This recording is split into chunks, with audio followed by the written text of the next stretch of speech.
So ayan guys, what's up mga katikman? So another day, another food vlog mga idol. Yan. So may nagpadala ulit dito sa bahay mga idol. Ito naman kakaiba, sauce yung pinadala nila. The Bufa sauce. Yan. So ano bang meron dito? Yan, eto yan mga idol. Oh. So dalawang variant itong pinadala nila. Isang mild at saka isang spicy.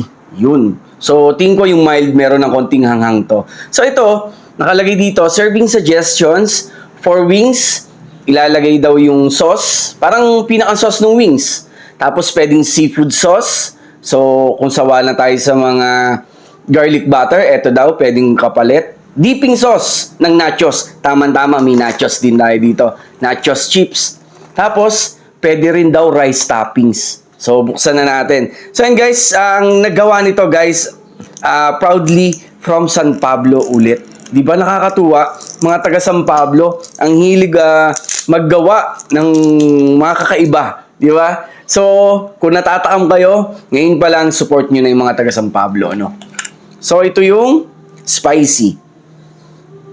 Hindi siya sobrang nakakanong yung amoy. Alam niyo yun. Ito naman yung mild.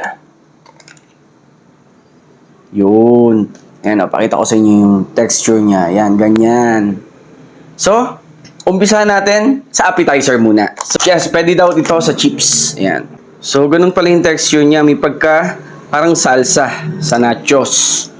Ayan, so, try natin. Yun.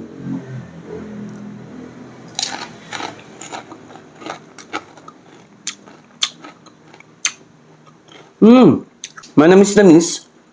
Sarap. Hindi ito yung katulad na kasanayan natin na maasim na dip. Matamis-tamis siya.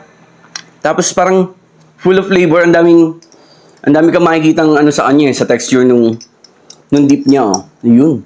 So walang hanghang yung mild. Pero bakit sa akin walang hanghang? Pero siguro dapat meron tong konti.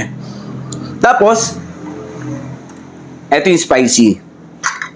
So dito natin to tatry sa chicken poppers. Yan.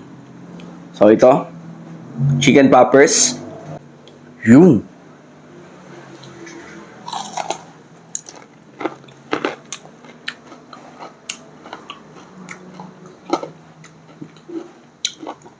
Pwede. Kung sawa ka na sa cheese, ibang flavor naman. Guys, yung tsura kasi niya, mukhang maasim pero hindi eh. Matamis na masarap. Sarap. Tapos yun, naramdaman ko na yung hanghang doon sa spicy flavor. Yun, oh.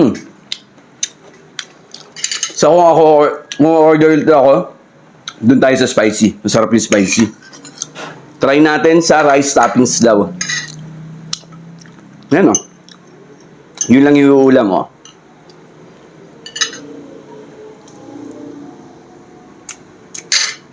Sarap. So yun, support taga San Pablo. Guys, nakakatuwa naman, nakaka-proud. May nakakapaggawa ng mga gantong recipe. Yun, sarap ng tama, no, hanghang. May pahuli talaga. Tapos, parang siyang si Adel's Pickled Mango. Yan. So, mga gawan taga San Pablo, di ba? So, kung isa ka sa mga taga San Pablo, tas proud ka sa mga gawa nila, order kayo, try nyo din itong Bufa sauce. Yan. Meron silang FB page. Itong ganito kalaki, 75 pesos lang.